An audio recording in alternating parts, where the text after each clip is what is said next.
ongi etorri, mila esker beste behin, eta zurea da hitza, Imanol, nahi duzunean. Empezamos. Egunon guztioi, buenos días a todas y a todos. Eskerrik asko udane aurkezpenagatik.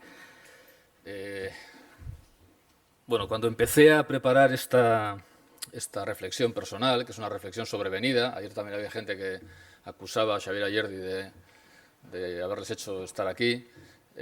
Yo también estoy aquí porque Xabier me dijo para participar y bueno, pues donde hay cariño, pues uno se descuida, como todo el mundo sabe, y entonces pues le dije que sí. Pero cuando me puse a trabajar esta reflexión, pues me di cuenta de que era una especie de impostor en este ámbito. No es mi campo, no es mi terreno habitual de trabajo ni de reflexión, y entonces lo primero que hice, como es lógico, pues fue releer o leer, en algunos casos, pues a tantas y tantas mujeres como Constanza Tobío, María Ángeles Durán, Teresa Tons, Merinal, Cecilia Castaño, que han sido pioneras en la reflexión desde las ciencias sociales, intentando repensar, intentando reconfigurar el campo de las ciencias sociales y humanas desde una perspectiva de género, o las sociólogas, economistas, historiadoras que han venido después, de esas nuevas generaciones en las que están pues María Silvestre, pues Ana Irene del Valle, Sara Moreno, en fin, Amaya Pérez Orozco.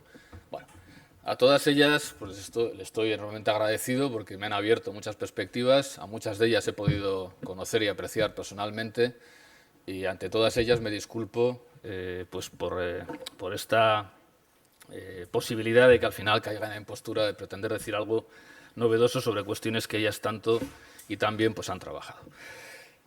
Empiezo con una anécdota que creo que puede ser algo más que esa anécdota. Pudiera ser que Hillary Clinton pierda o vea en riesgo la posibilidad de ser la futura presidenta de Estados Unidos sencillamente porque en un momento determinado hemos visto que estaba enferma.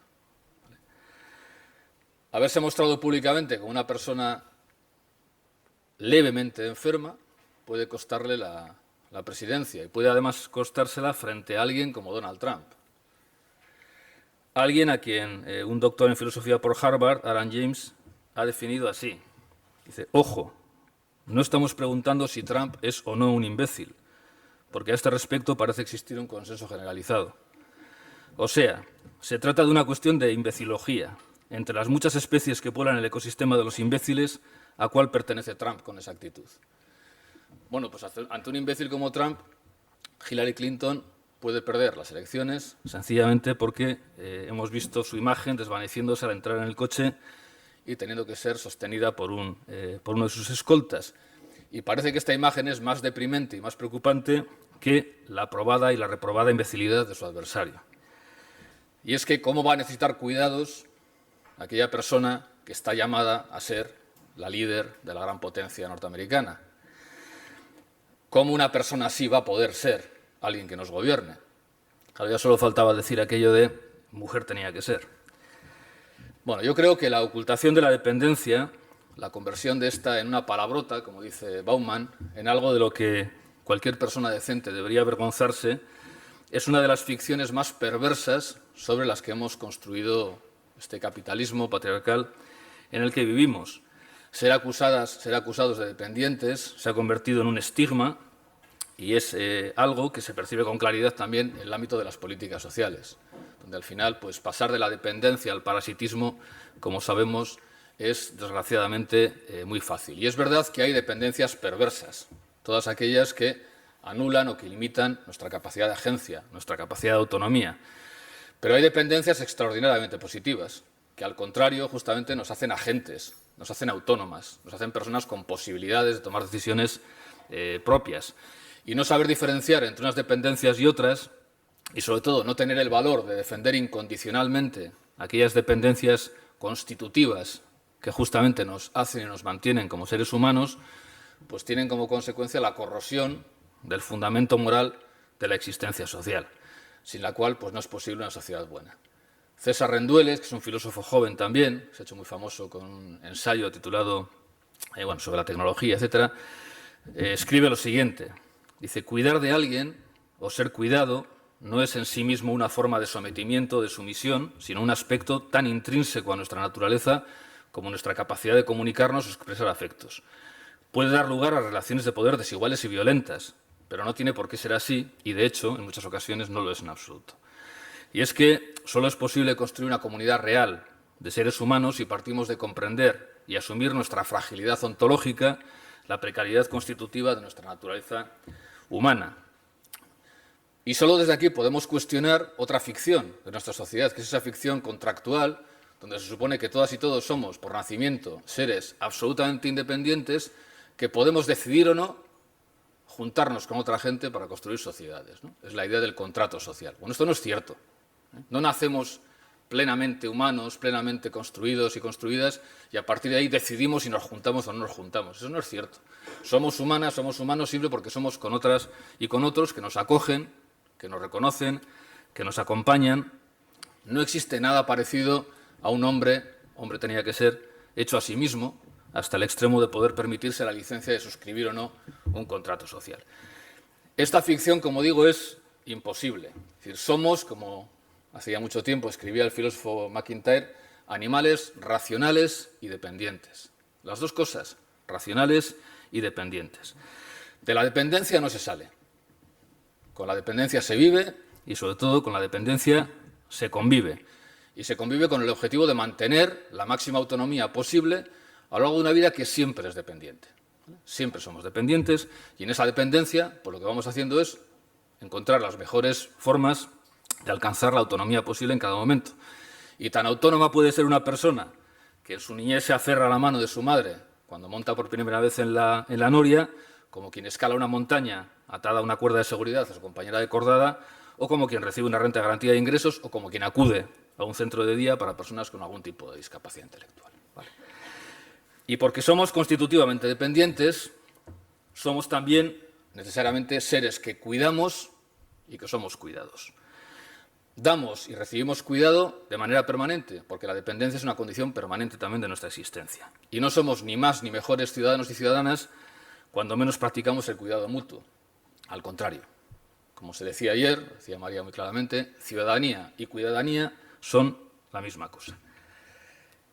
En este sentido, y no digo nada que no sepa ya la gente que está aquí, la aparición en el año 77 del artículo de Carol Gilligan, In a Different Voice, una voz diferente, concepciones de las mujeres, de la identidad y de la moralidad, que luego se convirtió pues, en uno de los libros más influyentes en el pensamiento feminista, pues fue fundamental para incorporar a la reflexión política y filosófica la temática del cuidado, del care. Dejando a un lado, o yo al menos, porque no me siento capaz de entrar suficientemente en ese debate, dejando a un lado pues, algunas críticas que se han hecho al planteamiento de Gilligan de que puede haber un cierto esencialismo, un cierto riesgo de naturalización de eso del cuidado como una virtud, como una capacidad básicamente femenina, distinta de la de los varones, incluso algo a lo que los varones no podríamos llegar, cosa que yo personalmente tiendo a rechazar, con muchas otras personas, en la línea un poco de lo planteado por una de las personas que más ha trabajado a Gilligan después, como Joan Tronto. Pero yo sí considero que es muy importante la insistencia de Gilligan en esta cuestión del cuidado frente a los paradigmas dominantes pues, de la filosofía política, de la filosofía moral en nuestras sociedades capitalistas avanzadas. Es decir, no hay que elegir entre justicia y amor, no hay que elegir entre universalismo y aplicación a las realidades contextuales concretas en las que vivimos. Hay que estar más bien atentas y atentos a ese otro concreto, siempre tan diferente del otro generalizado, del otro teórico que construye la filosofía liberal. El énfasis en la responsabilidad que hace Gilligan como elemento central de la ética del cuidado. Bueno, todo esto creo que es muy importante y creo que puede ser recuperado a pesar, como digo, de esas dificultades que a veces ha planteado el planteamiento de Gilligan. Y como dice Sheila Ben-Habib, a la que ayer también se citaba por acá, como es lógico, ella dice que el reto sostenido que plantean los hallazgos de Gilligan a las filosofías morales universalistas es el de cómo sostener la centralidad de la justicia y del cuidado en las vidas de las personas y de cómo ampliar el ámbito de lo moral de forma tal que se incluyan también en él las consideraciones que se derivan de ese cuidado, sin que ello implique dejar de lado las constricciones que en el orden de la justificación le impone el universalismo a la moral. En esta línea, Joan Tronto ha seguido trabajando esta cuestión, como también se sabe perfectamente, ha afirmado la idea de que, lejos de tratarse de una actividad secundaria, ocasional, accidental o extraordinaria, si necesitamos cuidado solo cuando las cosas van mal, al revés, el cuidado es una dimensión esencial, ordinaria y permanente de nuestras vidas. Y también plantea una reflexión, a la que luego nos referiremos más adelante, que me parece importante. Dice: una ética del cuidado es una aproximación a la vida personal, social, moral y política que parte de la realidad de que todos los seres humanos necesitamos y recibimos cuidado y damos cuidado a otras y a otros. Las relaciones de cuidado, termina Tronto, son parte de lo que nos identifica como seres humanos. Vale, la pregunta del millón que yo me planteaba y que planteo aquí es: ¿cómo es posible que resulte un reto teórico y un reto político y un reto práctico sostener algo que es tan evidente? O sea, ¿cómo puede ser que la experiencia de cuidar y ser cuidadas, que tenemos todas en nuestra vida, en todos los momentos, desde que nos hemos levantado esta mañana, hemos empezado a cuidar y a ser cuidadas, cómo es posible que esto pueda ser un reto teórico y práctico? Bueno, pues seguramente, tampoco digo nada nuevo, porque esta dimensión del cuidado es una de las dimensiones más invisibilizadas en nuestra vida.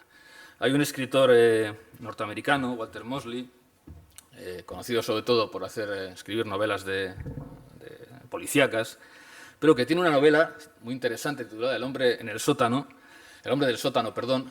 Bueno, es muy interesante. Y hay un momento en que se plantea la siguiente pregunta. El hombre del sótano, al que vive en la habitación de arriba, dice: ¿usted cree que puede tener esa vida fácil de televisión y gasolina sin que nadie sufra o muera en ningún sitio? Bueno, yo creo que vivimos en un mundo en el que la reducción de todo lo importante, aquello que se desarrolla en el ámbito del mercado, de lo productivo, pues ha hecho que cualquier otra actividad de cuidado, actividades cívicas, actividades domésticas, voluntarias, pues queden en el sótano, ¿vale? Queden invisibilizadas. Y hemos dado por supuesto que el mundo puede funcionar sin preguntarnos quién está en el sótano haciendo que esas cosas al final funcionen, ¿no? Claro, cuando hoy se habla de los nuevos modelos productivos, de la economía del conocimiento, de no sé qué, pues un poco nos cuentan la idea de que todas y todos vamos a vivir una especie de Silicon Valley maravilloso, donde trabajamos con ordenadores y tal, como si nadie tuviera que utilizar el baño, como si nadie tuviera que comer una pizza, como si nadie tuviera que lavarse, como si nadie tuviera una enfermedad.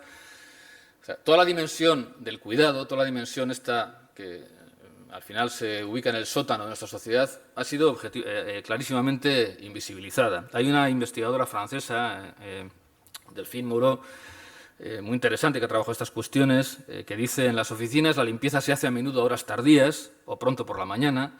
Los que trabajan durante el día en esas oficinas pueden no ver jamás a quienes trabajan en la frontera de la noche.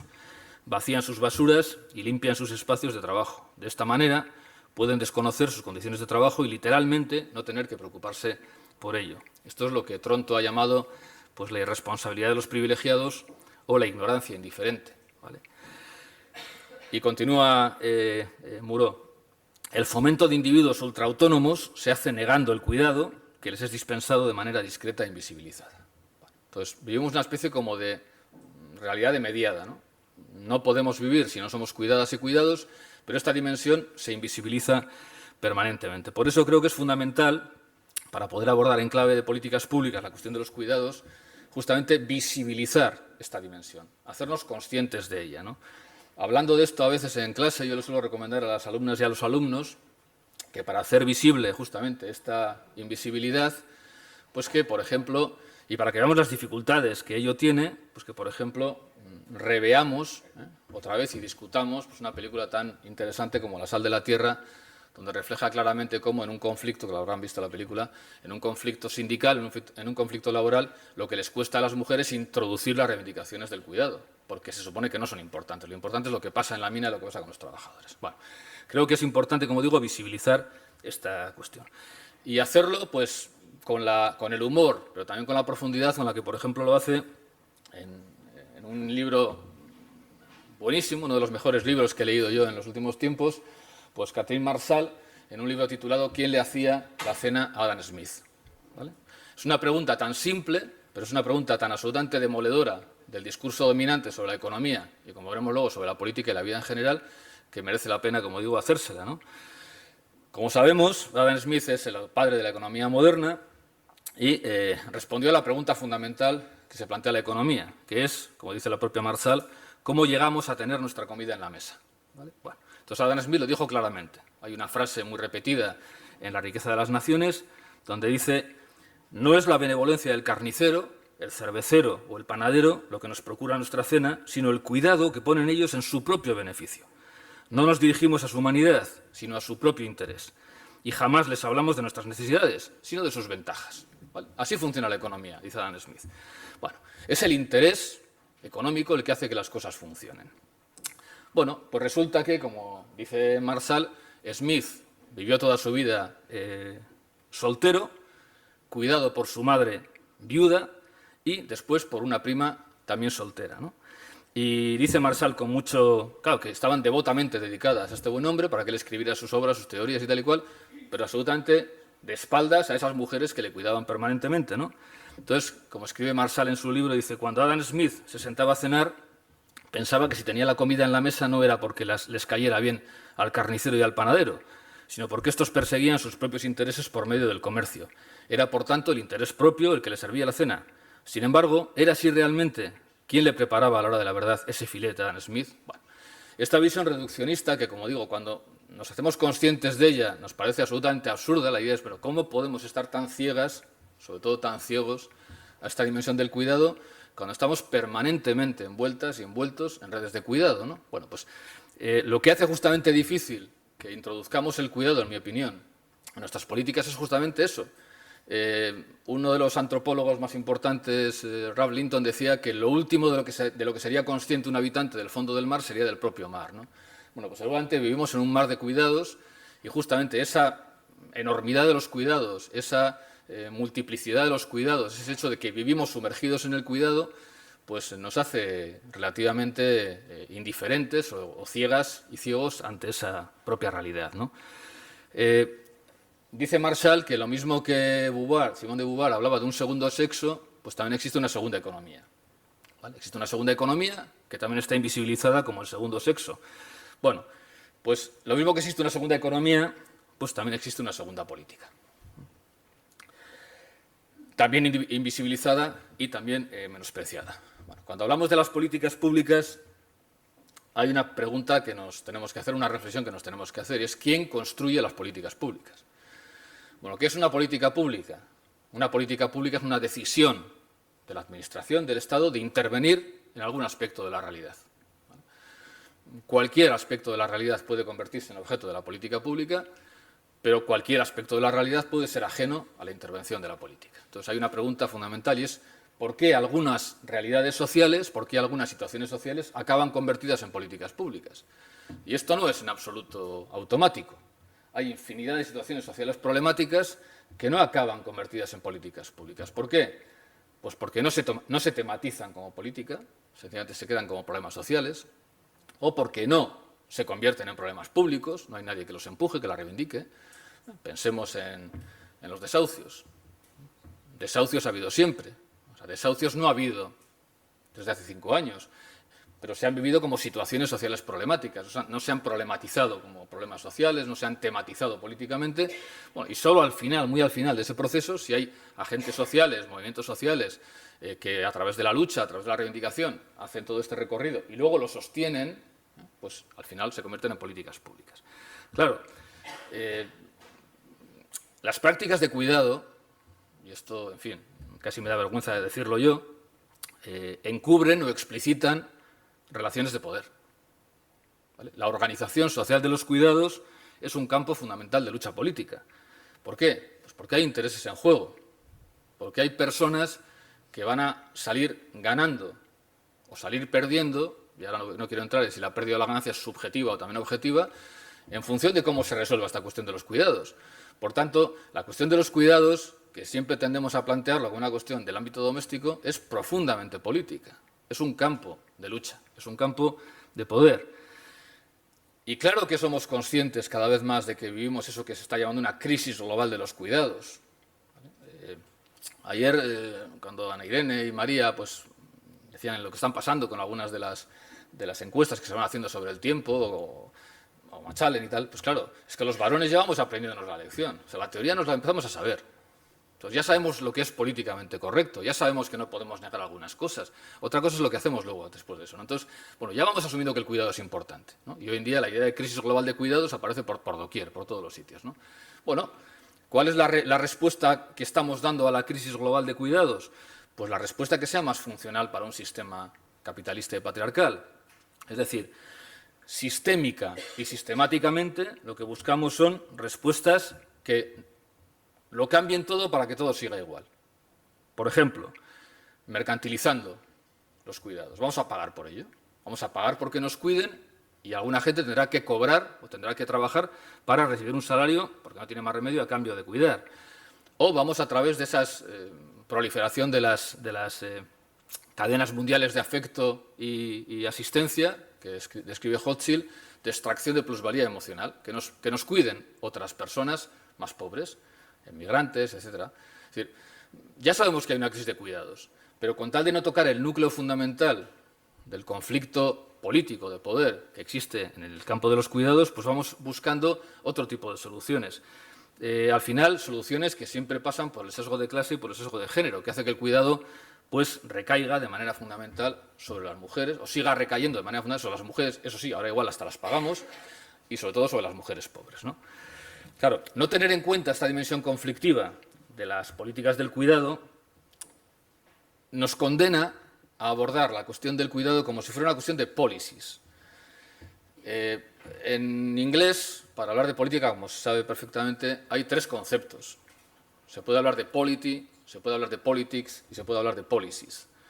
En castellano tenemos que hablar de política, a veces política con mayúscula, o política aplicada, o política no sé qué. Bueno, en el inglés para esto es bastante más interesante, ¿no? Y aunque todo es política, no todo es igualmente política. La pregunta que yo me suelo hacer en relación a muchas políticas públicas y a las políticas del cuidado en concreto es ¿qué tipo de política es el cuidado? ¿Es una política policy, una política aplicada? ¿Basta con hacer planes, medidas, intervenciones concretas? ¿O es una política polity? Una política con mayúscula, una política de redefinición de la sociedad. Pues yo más bien creo que es lo primero. O sea, la política polity, no es una política puramente aplicada. Bueno, en la medida en que sigamos trabajando solamente el cuidado como una cuestión de planes que hay que hacer, al final el plan, la policy es la consecuencia de una polity y una politics, pero en la medida en que nos olvidemos de que la cuestión del cuidado lo jugamos al inicio de la política, cuando respondemos a la pregunta de qué tipo de sociedad queremos, de qué tipo de seres humanos queremos ser, pues estaremos, yo creo que condenadas y condenados a seguir siempre pues siguiendo un poco la pauta del sistema, ¿no? Aquello que no toca mucho los poderes, aquello que no cambia mucho las correlaciones de fuerza en nuestro sistema. Tamara Metz, en la reseña que hace del libro de Joan Tronto, Killing Democracy, Democracia Cuidadora, lo dice muy bien. Dice, no dejes que el cuidado te distraiga. Este libro es sobre democracia. Claro. Es la política, estúpidos. ¿Vale? No es el cuidado, es la política. ¿Vale? Estamos hablando de democracia. Y estamos hablando de que las desigualdades en el cuidado, el hecho de que unas personas se vean obligadas a cuidar más que otras, o que unas personas se encuentren menos cuidadas que otras, es una quiebra esencial de nuestra democracia. Por eso, una democracia del cuidado, en palabras de Tronto, debería ser aquella que parta de una idea fundamental, que la ciudadanía supone tomarse en serio el reto de deliberar abierta y democráticamente sobre la mejor manera, la más igualitaria, de distribuir las responsabilidades de cuidar. Por eso, de Gilligan a Tronto pasamos de la ética del cuidado a la política del cuidado. Pero claro,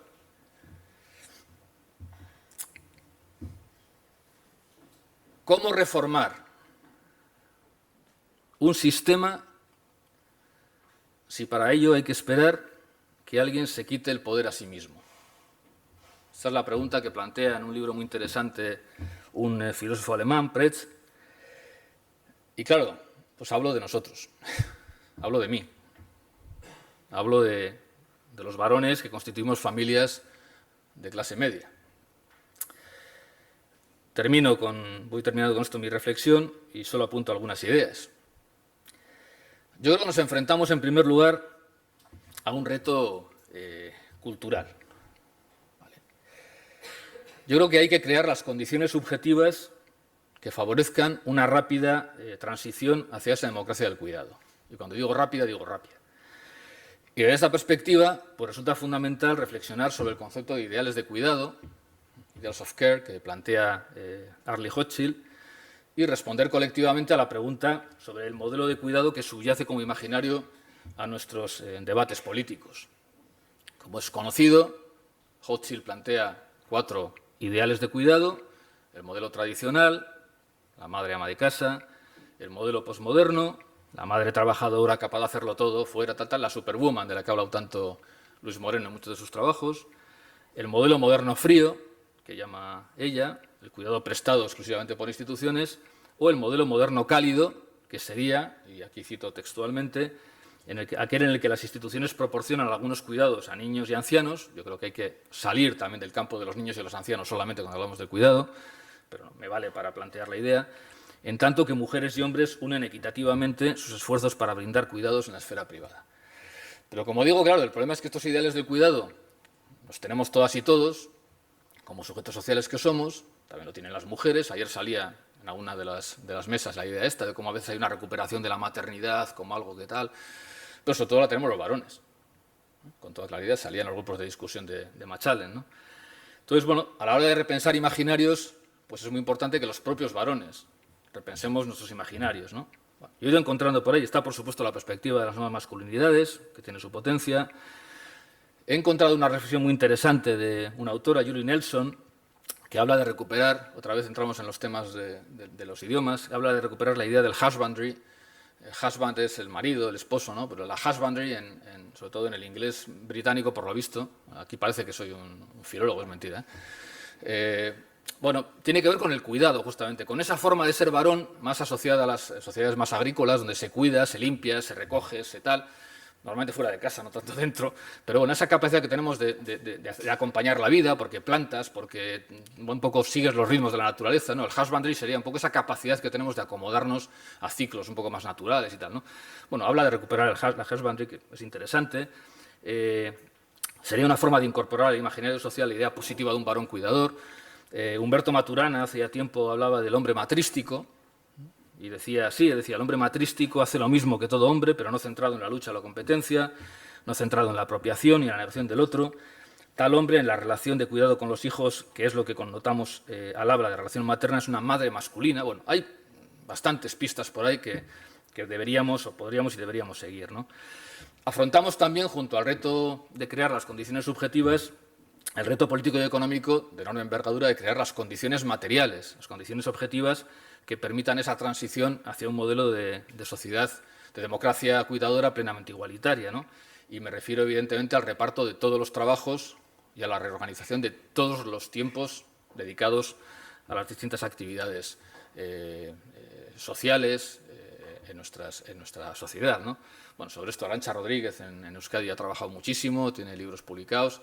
Bueno, esto es una cuestión fundamental, ¿vale? O desalojamos tiempos de trabajo para dejar espacio a los tiempos de cuidados, si no, siempre al final estaremos, ya me gustaría a mí, pero... Bueno, entonces tenemos que dar vuelta un poco a esto y relocalizar el cuidado, poner el cuidado otra vez como un elemento central de nuestras vidas, no digo nada nuevo. Otra cuestión que me parece interesante, reflexionando sobre esto de la democracia del cuidado, es una con la que nos encontramos cuando hablamos de esto, ¿no? Claro, la democracia del cuidado también tiene que permitir la elección de no cuidar. ¿Vale? Más allá del juicio moral, ético, que a veces nos pueda suponer, pero una democracia del cuidado no puede convertirse en una obligación de cuidar para todas y para todos. Es decir, la opción de no cuidar, elegir no cuidar, o si se quiere, expresado de una manera menos comprometida, la idea de que cuidar no debería ser una obligación personal necesariamente, es decir, que no deberíamos vernos forzadas o forzados a hacerlo, pues también es una cuestión a la que tenemos que hacer sitio en esta democracia del cuidado, ¿no? Aquí otra vez Joan Tronto pues hace una reflexión que me parece muy interesante. Ella dice, el cuidado será democrático solo si parte de tres supuestos. Todo el mundo tiene derecho a recibir un cuidado adecuado durante su vida, todo el mundo tiene derecho a participar en relaciones de cuidado que den sentido a su vida, derecho a participar, y todo el mundo tiene derecho a participar en el proceso público para juzgar cómo debería garantizar la sociedad esas dos premisas. Bueno, en el campo de la sociología del trabajo, que es el único campo en el que yo me muevo con un poco de seguridad, es bien conocida la reflexión de André Gorz, sobre los límites de aplicar la racionalidad económica a campos que no son expresamente el empleo, ¿no? Ahí tiene un libro, Metamorfosis del trabajo, que es un clásico, donde él dice que cuando se quiere introducir la lógica de la racionalidad instrumental, económica, a esferas que no son las propias del empleo, pues nos encontramos con dificultades, ¿no? Con problemas, surgen perversiones en ocasiones, ¿no? Y él dice que una de esas actividades a las que es muy difícil trasladar o traspolar la racionalidad económica son las actividades de cuidado.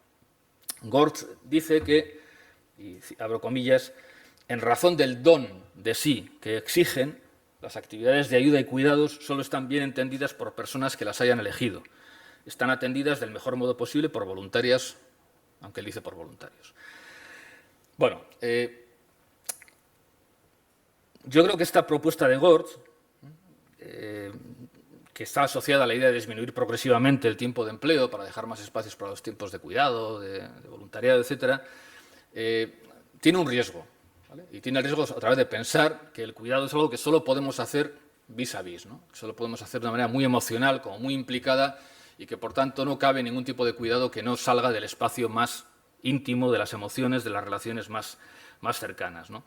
En última instancia tiene el riesgo de despolitizar estas actividades, ¿no? Gortz va a decir, por ejemplo, pues que en la medida en que son actividades relacionales, estas actividades deberían ser desprofesionalizadas y asumidas de manera voluntaria en el marco de redes de ayuda mutua. Bueno, creo que esto, que tiene un fundamento ético y filosófico, si se quiere, para discutir, pues sigue planteando el riesgo de que al final, si todo esto lo dejamos al albur de la negociación en el espacio más íntimo, más cercano, pues acabemos otra vez cargando sobre aquella que, o porque está en mejor disposición objetiva o en disposición subjetiva, pues acabe cargando con el cuidado, ¿no? Yo creo que en el campo del cuidado hay actividades muy diversas. Bueno, no es que lo crea yo, vamos, es que es así, lo dice mucha gente, ¿no? Hay algunas autoras que distinguen entre actividades de cuidado directo y actividades de cuidado indirecto, ¿no? Eso también es bien conocida esta distinción. Las primeras, evidentemente, supondrían un principio de relaciones personales estrechas, tienen naturaleza profundamente emocional y es verdad que plantean algunas dificultades cuando las queremos institucionalizar. ¿Vale? Ayer se hacía referencia a la huelga de cuidados en la que estamos. Es verdad que en ocasiones dice, bueno, claro, una huelga de instituciones de cuidados a mayores en las que se dice que el 100% del trabajo tiene que estar cubierto, pues es una huelga un poco como en fin, un poco como de broma, ¿no? Pero claro, es que es muy difícil decir, claro, una huelga de bomberos, ¿no? O sea, los bomberos van a estar viendo cómo se quema, no, ya hará huelga, ¿no? O sea, hay actividades donde es muy difícil realmente introducir este tipo de institucionalizaciones, pero hay otras muchas en las que no. Y en todo caso seguramente habrá un espacio ahí poroso, gris, donde habrá que discutirlo. Todo esto lo haremos mejor si lo discutimos todas y todos, ¿no? Bueno, por tanto, hay actividades de cuidado directo que seguramente van a ser difíciles de institucionalizar de entrada y que habrá que negociarlas de otra manera en otros ámbitos, pero hay un montón de actividades de cuidado indirecto que pueden ser prestadas perfectamente en el marco de lógicas institucionales, ¿no? A mí me ha servido mucho para pensar esto un documento elaborado por la Plataforma por un Sistema Público Vasco de Atención a la Dependencia, creo que es del 2007 o por ahí, o 2011, titulado De la obligación de cuidar al derecho a recibir cuidado. Es un documento muy interesante. Aprovecho para decir algo que tenía que haber dicho al principio. Como de esto yo sé bastante poco y he estado un poco inseguro, pues he escrito unas páginas con muchas referencias y las dejo a disposición de quien le pueda interesar. No tendría más que pedirlas y se lo hago llegar. Bueno. Voy terminando, ahora sí. En el año 95, Carol Gilligan escribe otro artículo que a mí me parece sugerente, interesante, titulado Escuchando la diferencia, teorizando la conexión, en el que dice, entre otras cosas, lo siguiente. Dice, el hecho de escuchar la diferencia entre una voz patriarcal y una voz relacional define un cambio de paradigma, un cambio en la concepción del mundo humano. No solamente es una cuestión que tenga que ver con los cuidados, sino con el mundo humano, con el conjunto de la existencia humana. Por su parte, en el año 90, Joan Tronto, en un artículo escrito con Bernice Fisher, propone una definición ampliada de cuidado, que lo saque del ámbito doméstico, que es el riesgo que tiene esto del cuidado, que acabemos solamente en el ámbito doméstico. Y lo define así, dice, el cuidado es una actividad de especie que incluye todo aquello que hacemos para mantener, continuar y reparar nuestro mundo, de tal forma que podamos vivir en él lo mejor posible. Este mundo incluye nuestros cuerpos, nuestros seres y nuestro entorno. todo lo cual buscamos para entretejerlo en una red compleja que sustenta la vida. Bueno. Estas reflexiones yo creo que suponen un avance, a mí al menos me lo parece, muy importante, que nos hace que, efectivamente, como decía Gilligan, lo del cuidado deje de ser ya solo una cuestión del ámbito doméstico o del ámbito del cuidado familiar para convertirse en un auténtico cambio de paradigma, ¿vale? De alguna manera, por lo que yo voy viendo, y aquí hay gente que sabéis muchísimo más que yo de esto, por lo que yo voy viendo en la reflexión sobre el cuidado, empezamos a ver una evolución que pasa del oikos, de la casa, al eco, ¿no?, al mundo, del domus, de la casa a través del hogar, al planeta, de la micropolítica del cuidado a la macropolítica del cuidado, de las interacciones a las estructuras. A mí me da la impresión de que estamos en ese viaje, y que en ese viaje hay mucha gente que, hablando desde el cuidado más micro, puede conectar con personas que están hablando del cuidado, de la sostenibilidad más macro, y al revés, personas que no son conscientes de que cuando defienden muchas cosas en el nivel macro, en realidad están defendiendo un paradigma del cuidado, que tiene que ejercerse tanto en lo micro como en lo macro, tanto en lo interaccional, en lo relacional como en lo estructural, ¿no? Bueno, yo creo que aquí hay un potencial, que yo solo soy capaz por ahora de olerlo, ¿vale? Pero creo que hay aquí un potencial importante y ciertamente coincido con la idea que decía Gilligan de que aquí nos encontramos ante un cambio en la concepción del mundo humano. A mí me gustaría ser capaz de pensar, a partir de la experiencia que he tenido en esta jornada, de pensar el cuidado desde esta perspectiva y no solo como una cuestión puramente micro, aunque por algún lado hay que empezar. Bueno, y ahora sí, termino definitivamente. En el año 1912 tuvo lugar en una localidad de Massachusetts, en Lawrence, una huelga en la industria textil que ha pasado a la historia del movimiento obrero, conocida como la huelga del bread and roses, del pan y las rosas. Lawrence era una comunidad muy curiosa. Parece que todo está inventado. A veces nos parece que estamos inventando cosas muy horrorosas ahora y está todo inventado ya por el capitalismo. Era una comunidad artificial, ¿vale? Lo que se hizo en Lawrence fue un grupo de industrias del textil crear una especie de zona franca. Dijeron, vamos a hacer una ciudad dedicada íntegramente a la industria textil. Y lo que hicieron fue importar trabajadores, sobre todo trabajadoras de muchísimas nacionalidades, de muchísimos lugares del mundo, de Rusia, de Oriente, de Asia, para que trabajaran en la industria textil. Con lo cual, Lawrence era una localidad multicultural donde se hablaban pues, del pelo de 25 lenguas y donde sobre todo trabajaban muchas mujeres, ¿no? Y, bueno, estaban las familias y tal. Bueno, se inició una huelga por las condiciones de trabajo.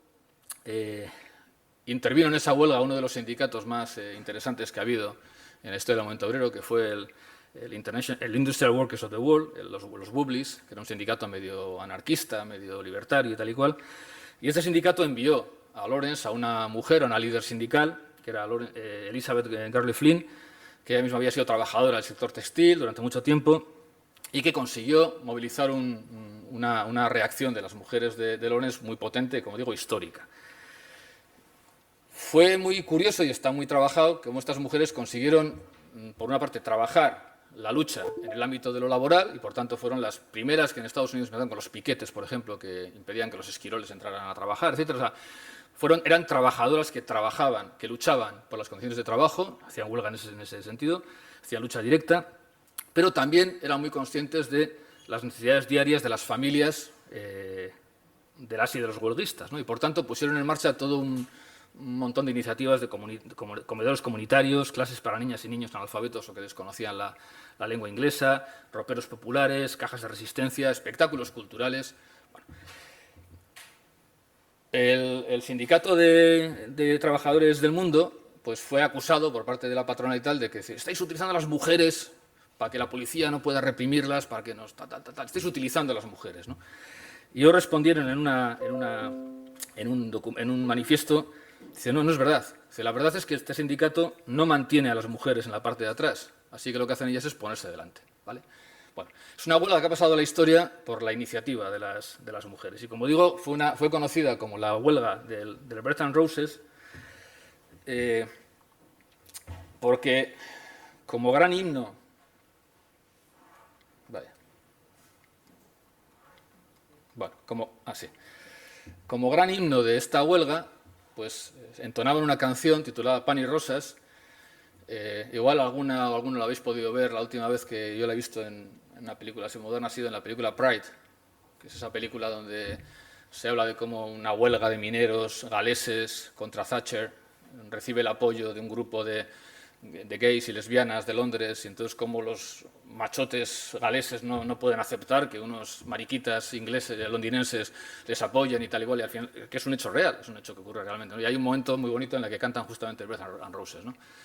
Bueno, Breath and Roses es pan y rosas, ¿no? Bueno, lo que reivindicaban estas mujeres eran las dos cosas. Al principio había pensado que la íbamos a cantar todas aquí juntas, pero luego me parece un poco ridículo, ¿no?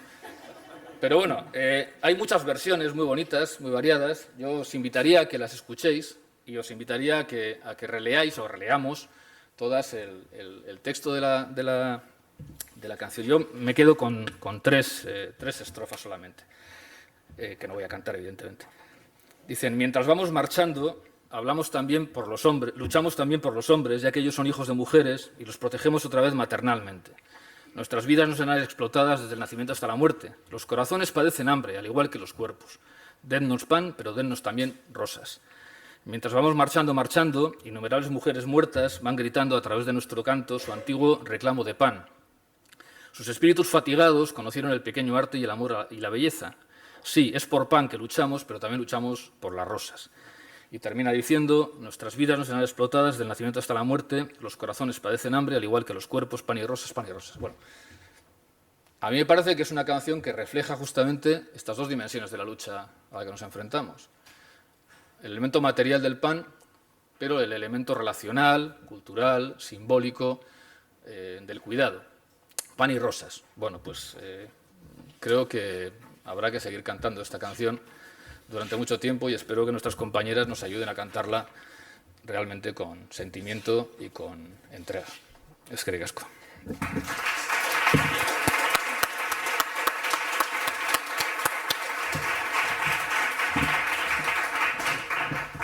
Badakizue orain galderak egiteko aukera daukazuela. Si tienen alguna pregunta, es ahora el momento. Aunque Imanol ya planteaba, ¿no?, antes de llegar a este viaje y a esta canción, que cómo puede ser, ¿no?, un reto teórico, político, práctico, que cómo puede ser que el cuidado suponga todo esto, ¿no?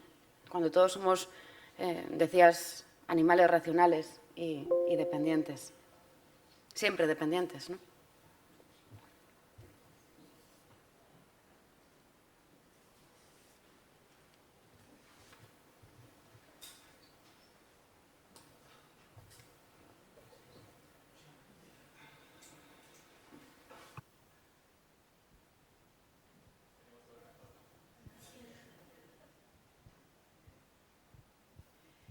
Pues yo quería agradecer a Imanol la fantástica ponencia que nos ha abierto la mañana con un montón de ideas.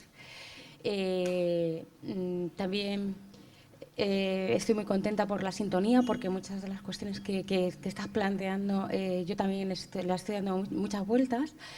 Y de hecho, una de las cuestiones que me parecen más complicadas en esta propuesta, también, bueno, siguiendo a Tronto, siguiendo esta idea de cambiar totalmente el sentido que se le está dando al cuidado en su dimensión política, pues bueno, volver luego a cómo todo esto en la vida política lo vamos a llevar a la práctica. Entonces, una de las cuestiones que a mí me parece más complicada es todo el tema de la institucionalización.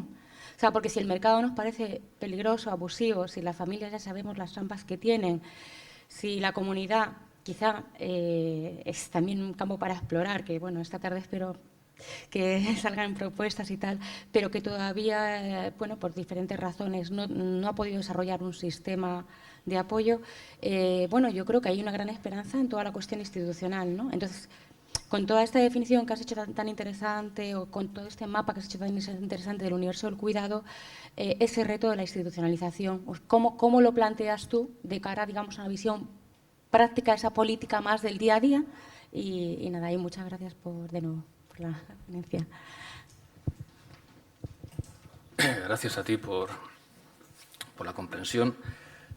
Seguro hay gente que tiene más experiencias, incluso de experiencias prácticas, estar en política y ver cómo eso se desempeña, ¿no? A mí me da la impresión de que algo que planteaba Joan Tronto otra vez, de que al final la democracia del cuidado supone deliberar abiertamente entre todas y todos sobre estas cuestiones. Eso en primer lugar. Sé que esto no es decir nada en concreto, pero me parece fundamental. Y creo que no se delibera. Yo creo que mi propia experiencia ya de años, de 55 años, pues de militando desde muy joven en muchas cosas, me da la impresión de que efectivamente cuando llegábamos a estas cuestiones, que existe no solamente es el cuidado de los niños, las niñas, los mayores, no es el cuidado, es una dimensión distinta, ¿no? Y bueno, hasta podemos meter, bueno, pues los elementos de que pinta la ternura en política, que pinta eso, la fragilidad, pues a todo esto, la urgencia de tener que acabar con el servicio militar, la urgencia de tener que combatir, me da igual, el terrorismo, la urgencia de tener que luchar contra los desahucios, o sea, la urgencia de la política hace que todo esto no se delibere.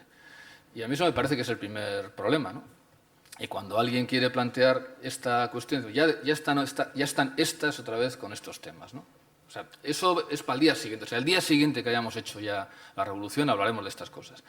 Y eso yo creo que no funciona, nunca, ¿no? Entonces, claro, ¿cómo institucionalizar unas políticas en las que estas dimensiones no sean para pasado mañana, ¿no? Sino que estén ya presentes en todo el camino? Pues creo que, en primer lugar, deliberándolas, dándonos tiempo para hablarlas, pero sobre todo siendo muy conscientes de lo necesarias que son, de lo imprescindibles que son. O sea, es que a mí ya cada vez me da más vergüenza. Ayer cuando se hablaba de los límites de los varones, yo, por ejemplo, mi límite es el baño, ¿no? O sea, la última frontera a la que yo me enfrento es el baño, ¿no? Y luego la responsabilidad de saber que tienes que limpiar el baño, ¿no? La responsabilidad, porque hacer lo hacemos bien.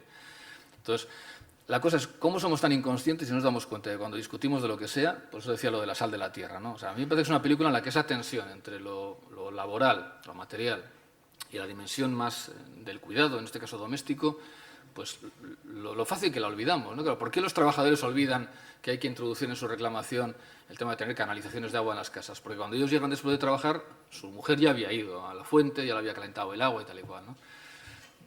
O sea, no sé cómo hacerlo, sí sé que hay que expresarlo y que hay que visibilizarlo, ¿no? Y que no podemos esperar al día siguiente para que esto ocurra. Entonces, pues cuando hoy discutimos de cómo vamos a salir de la crisis, pues a mí me gustaría que alguien en los gobiernos o en los partidos políticos, o cuando están gestionando ahora el tema de si va a haber un futuro gobierno o no sé qué, pues que digan, bueno, además del indicador del PIB o del crecimiento, del descenso del paro, que es muy importante el descenso del paro más que el otro, pues también vamos a introducir otros indicadores, ¿no? Eso, pues, estaba leyendo ahora un libro de un tipo que plantea un índice de justicia intergeneracional y dice, por ejemplo, pues cuántos niños y niñas hay pobres, cuántas, yo qué sé. O sea, vamos a introducir elementos de deliberación y de evaluación también de nuestras políticas, ¿no? Pero más allá de eso tampoco puedo decir mucho más, porque yo creo que mi experiencia política y de acción política ha sido justamente la contraria, de eso no se plantea.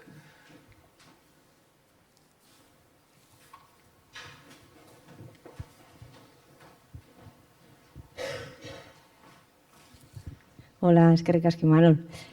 Me ha parecido preciosa la manera de hablar y de recoger muchos de los factores que están implicados en esta temática, pero quiero añadir un poco el punto de dolor, como me dedico también a la psicología. Esto en la subjetividad de las mujeres es un dolor, un sufrimiento diario, un robo sistemático de un tiempo precioso para construirnos, para proyectarnos, para crear, para crecer. Esto necesitaba como sacarlo también, ¿no? Cuando te preguntabas, ¿y por qué nos estamos haciendo esta pregunta sobre algo tan obvio? Porque no tiene nada de obvio, porque esto está resuelto. Las necesidades de cuidado están resueltas.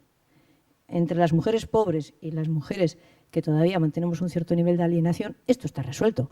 Mientras los hombres tengáis básicamente esto resuelto, y no hay unas huelgas de brazos caídos, no en las residencias, sino en los hogares, el tema se alarga y se alarga.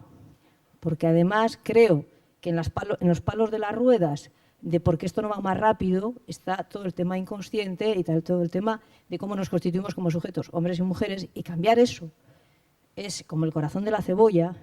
Como tú dices, las políticas concretitas, las aplicadas, son la capa externa de la cebolla, pero llegar a eso implicaría un esfuerzo también institucional y político de nuestras políticas y de nuestros políticos muy importante, de poner el dedo en los ideales de feminidad y masculinidad para ver si nos vamos inventando otros más democráticos, ¿no? No, me ha entrado una duda cuando has acabado la exposición hermosa que has hecho, ¿no? Cuando decías la ayuda de las compañeras para cantar esta canción. No nos volváis a pedir ayuda. yo estoy hasta los moños de ayudaros. En mi curro también, mis compañeros han intentado hacer un vídeo que les ha quedado muy chulo sobre relatos de hombres nuevos. Y también empezaron el vídeo y todo era que nos pedían perdón. Nos volvían a pedir perdón, pero acababan pidiéndonos ayuda. Decía, no, por favor, hablar los hombres entre los hombres. Cuando acabéis este tipo de cosas, acabar de dirigiros siempre a los hombres, aunque estén tres. Pediros ayuda entre vosotros, convocaros entre vosotros. Por favor, estamos muy cansadas, porque además de culpa, después de todo eso, estamos agotadas, ¿no? Entonces, por favor, cansaros un poco. Vale.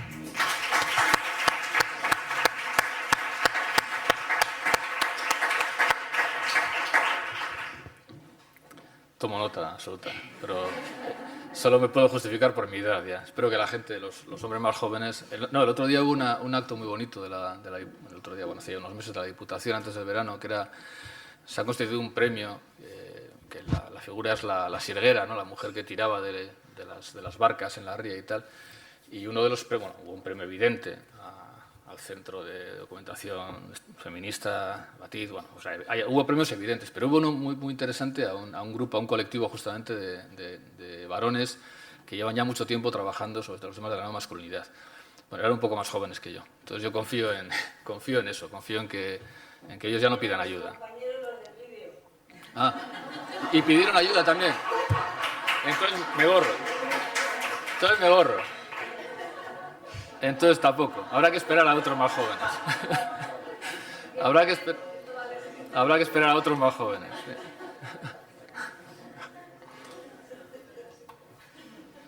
Eskerrik asko zuen parte hartzaetik, eskerrik asko Imanol Zubero, oso atsegina izan da zu entzutea. Mila esker, txalo, agurtuko dugu eta orain aldaketa badakizue.